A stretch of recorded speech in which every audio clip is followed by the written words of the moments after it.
¿Qué tal? ¿Cómo están? Bueno, hoy se me ocurrió hacer un brevísimo tutorial para presentarles un tipo de moneda de la cual no hemos estado hablando mucho, que es el llamado radiado posreformado, una denominación miscelánea podríamos decir, que era el superviviente o la reliquia de lo que había sido el antiguo antoniniano o pieza de 2 denarios, introducida por Caracalla en el año 215 de nuestra era y que fue la gran protagonista de la historia monetaria del siglo III, el periodo justamente anterior al Bajo Imperio y a la tetrarquía, por supuesto. Pero no es lo mismo un antoniniano, propiamente dicho, que un radiado posreformado. Entonces, justamente para aprender a distinguir estas dos denominaciones, se me ocurrió hacer este video y también para presentar algunos temas básicos del sistema monetario romano durante la tetrarquía, que esto les va a servir para entender más tarde las reformas que va a hacer Constantino el Grande, justamente.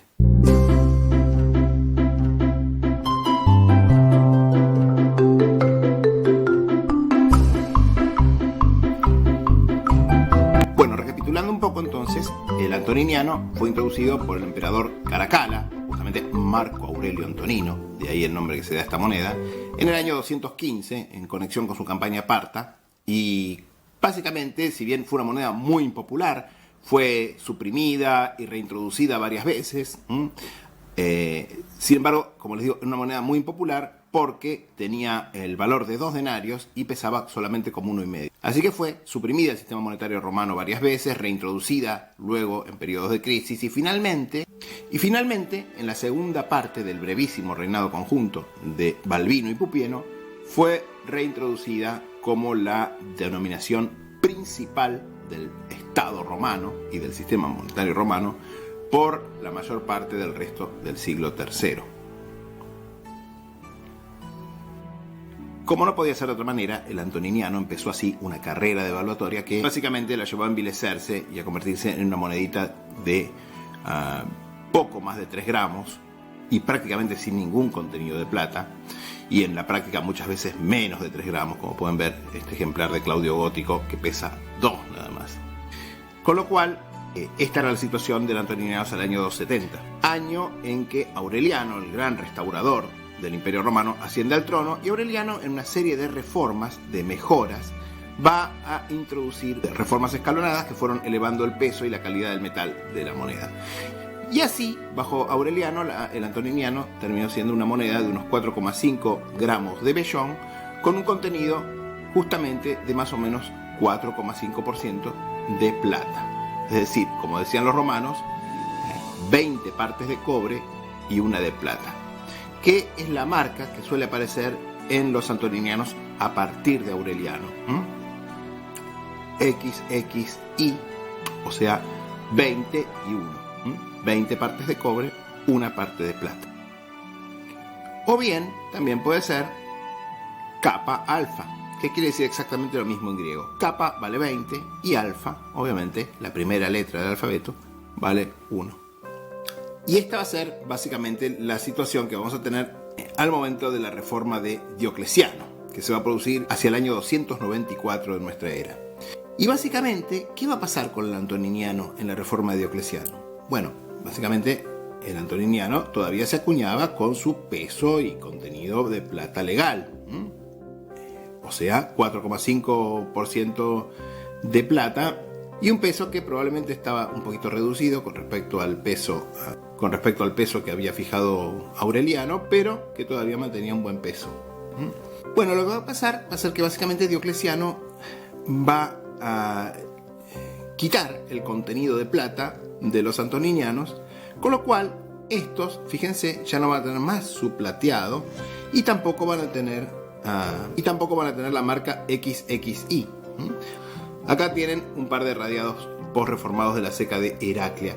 Bueno, básicamente por eso los numismáticos conocemos estas monedas, estos nuevos antoninianos sin contenido de plata, como radiados posreformados, mientras que a los anteriores les solemos decir antoninianos. La gente común en Roma seguramente las siguió llamando de la misma manera, y en los tesoros muchas veces aparecen mezcladas porque casi eran indistinguibles estas monedas para la gente, sobre todo analfabeta, la gente de campo, etc.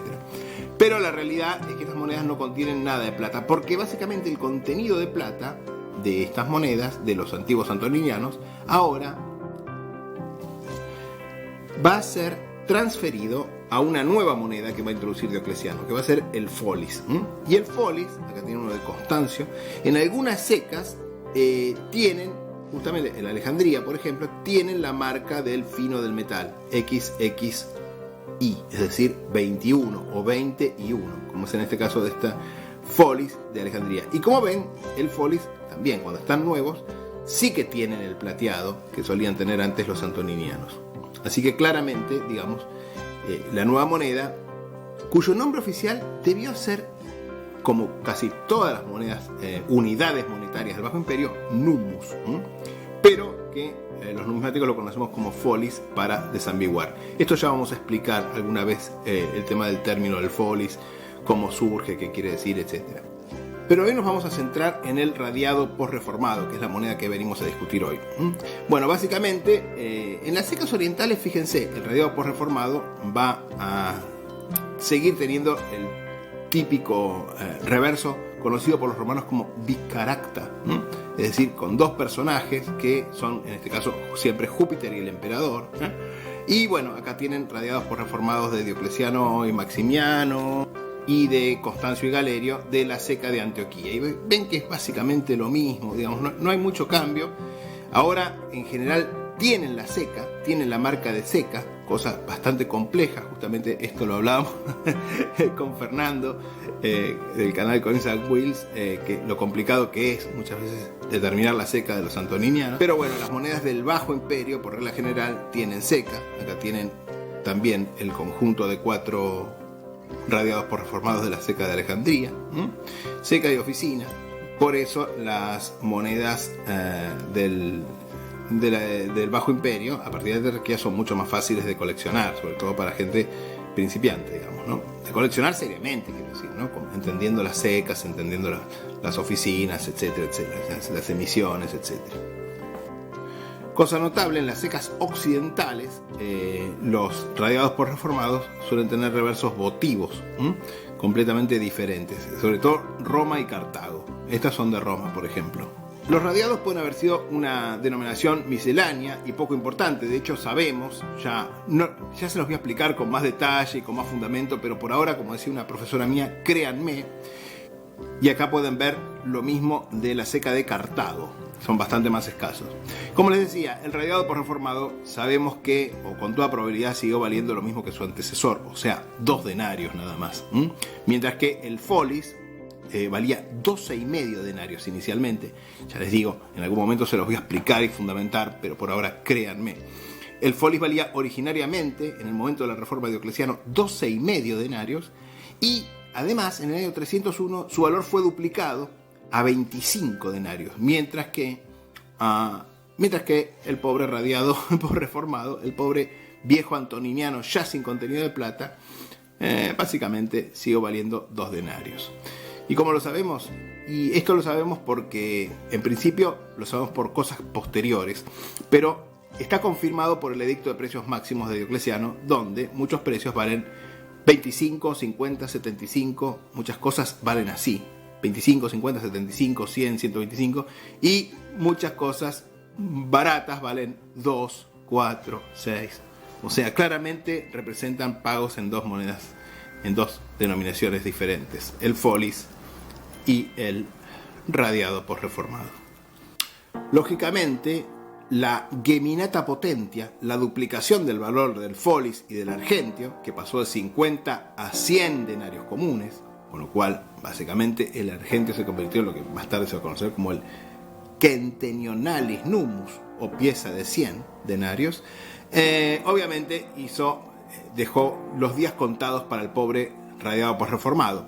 De manera que en algunas secas fue sustituido por otra moneda. Probablemente la moneda en cuestión fue esta, que se acuñó solamente en Sicilia esta denominación, que son como unos folis en miniatura de la tetrarquía.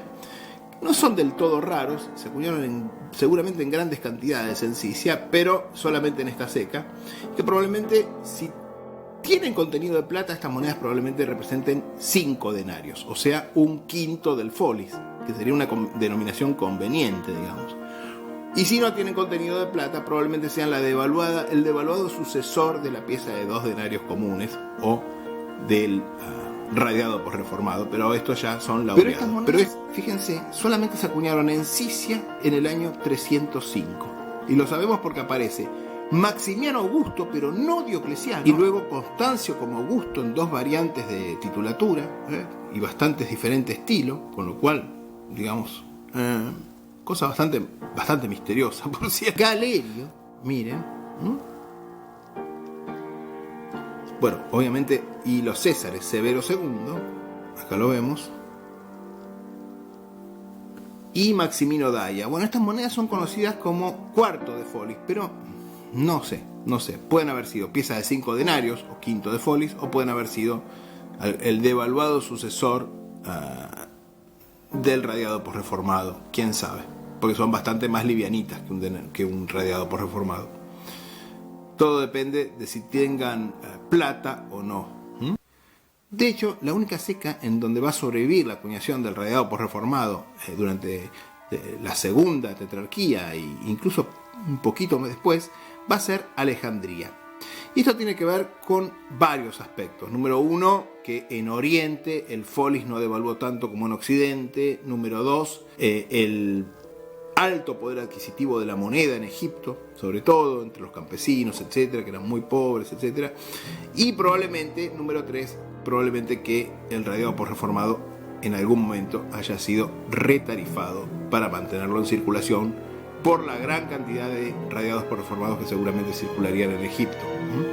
Esto es lo más probable. Bueno, este fue un brevísimo documental, podríamos decir, sobre el radiado por reformado, una moneda que, si bien no debía cumplir una función clave en el sistema monetario romano, sin embargo, debió cumplir una función importantísima en la vida cotidiana, en los pequeños pagos de la vida cotidiana, el pago al barbero, el pago al aguatero, etcétera, etcétera, etcétera, porque justamente aquellos que coleccionan monedas, que comienzan a coleccionar monedas romanas, sin duda se van a topar con estas monedas, porque son, obviamente, sobre todo en estado decente, mucho más accesibles que los grandes y esplendorosos foles plateados, con su plateado original, etcétera, y ni hablar de los argentios, por no meternos ya con los aurios, básicamente.